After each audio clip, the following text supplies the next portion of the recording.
কৰিছে যে ভোট গণনা প্ৰক্ৰিয়া ইতিমধ্যে আৰম্ভ হৈছে 34খন জিলাৰ 27টা যি ভোট গণনা কেন্দ্ৰ সেই ভোট গণনা কেন্দ্ৰত ইতিমধ্যেই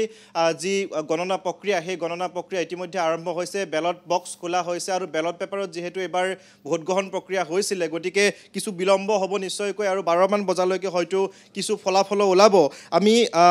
এইখিনি মুহূৰ্তত কিছু ডাটা দিবলৈ চেষ্টা কৰিম মুঠ ভোটাৰ আছিলে এইবাৰ 1,80,00,000 এই 1,80,00,000 যি ভোটাৰ সেই ভোটাৰে ভোট প্ৰদান কৰিছিল আৰু মুঠ প্ৰাৰ্থী আছিলে প্ৰায় 28,000তকৈ অধিক গতিকে সেই 28,000 প্ৰাৰ্থীৰ যি ভাগ্য সেই ভাগ্য বেলট পেপাৰত নিৰ্ণয় হ'ব এবাৰ আৰু কিছু ডাটা দিবলৈ চেষ্টা কৰিম যে জিপি মেম্বাৰত 21,920 গৰাকী প্ৰাৰ্থীয়ে প্ৰতিদ্বন্দ্বিতা আগবঢ়াইছিল জিপি প্ৰেছিডেণ্টত অৰ্থাৎ গাঁও পঞ্চায়ত প্ৰেছিডেণ্টত 2,192 গৰাকী প্ৰাৰ্থীৰ ভাগ্য নিৰ্ণয় হৈছে তাৰ সমান্তৰালভাৱে ভাইচ প্ৰেছিডেণ্টতো আছে 2,192 গৰাকী এপি মেম্বাৰ আঞ্চলিক পঞ্চায়ত মেম্বাৰত আছে 2,192 গৰাকী তাৰ সমান্তৰালভাৱে এপি প্ৰেছিডেণ্টত আছে 181 গৰাকী ভাইচ প্ৰেছিডেণ্টত আছে 181 গৰাকী আৰু জেডপিচি অৰ্থাৎ জিলা পৰিষদত আছে 397 গৰাকী এইখিনি হৈছে প্ৰাৰ্থী আৰু সমান্তৰালভাৱে যদি চোৱা যায় যে এইবাৰ মহিলা প্ৰাৰ্থীক কিছু অগ্ৰাধিকাৰ দিয়া হৈছে বা মহিলা প্ৰাৰ্থীৰ নামতো কিছু ৰিজাৰ্ভ আছিলে হেয়া আমি ক'বলৈ বিচাৰিম যে জিপি মেম্বাৰত 10,883 গৰাকী জিপি মেম্বাৰত মহিলা আছিলে তাৰ সমান্তৰালভাৱে জিপি প্ৰেছিডেণ্টত আছিলে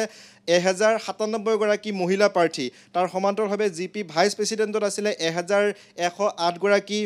মহিলা প্ৰাৰ্থী এপি মেম্বাৰত আছিলে 1,124 গৰাকী মহিলা প্ৰাৰ্থী তাৰ সমান্তৰালভাৱে এপি প্ৰেছিডেণ্টত আছিল 98 গৰাকী আৰু এপি ভাইচ প্ৰেছিডেণ্টত আছিল 96 গৰাকী মহিলা প্ৰাৰ্থী আৰু জিলা পৰিষদত 199 গৰাকী মহিলা প্ৰাৰ্থী গতিকে জিলা পৰিষদত দেখিবলৈ পোৱা গৈছে যে আটাইতকৈ অৰ্থাৎ পুৰুষৰ লগত যদি তুলনা কৰা হয় তেতিয়াহ'লে মহিলা প্ৰাৰ্থীৰ সংখ্যা যথেষ্ট বেছি গতিকে এই যি নিৰ্বাচন এই নিৰ্বাচনৰ এইবাৰ যেহেতু 26ৰ নিৰ্বাচন সন্মুখত আছে বিধানসভা নিৰ্বাচন গতিকে 26ৰ নিৰ্বাচনত যথেষ্ট নিৰ্ণায়ক ভূমিকা পালন কৰিব কাৰণ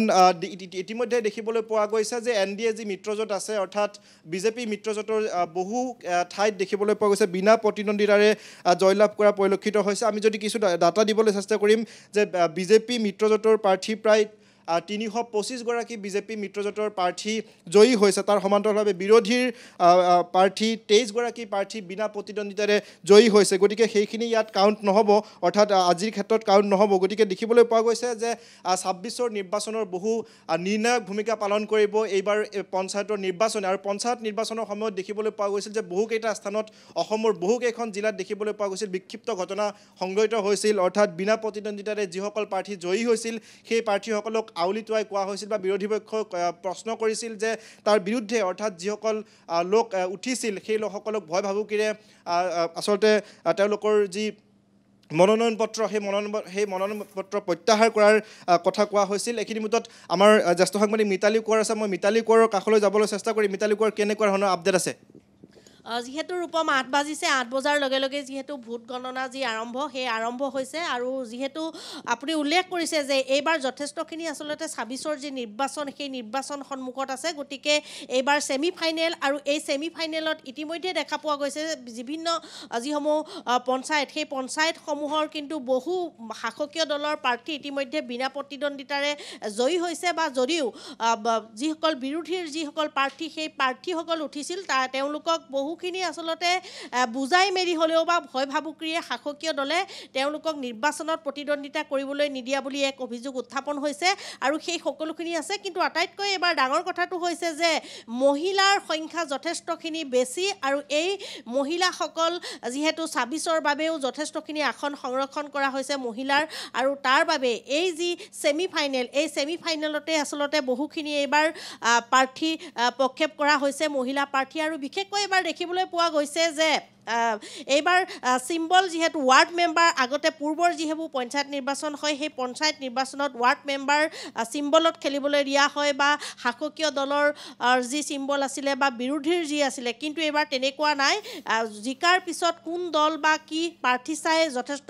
ভোট দিছে গতিকে এইবাৰ ক'ব পৰা নাযাব ইয়াৰ পিছত কোন দলৰ হৈ তেওঁলোকে আসলতে সেৱা আগবঢ়াব সেইটো আটাইতকৈ ডাঙৰ কথা হ'ব গতিকে এইবাৰ যি সেমি ফাইনেল বুলি কোৱা হৈছে এই ছেমি ফাইনেলতে শাসকীয় দলৰ সকলোখিনি গম পোৱা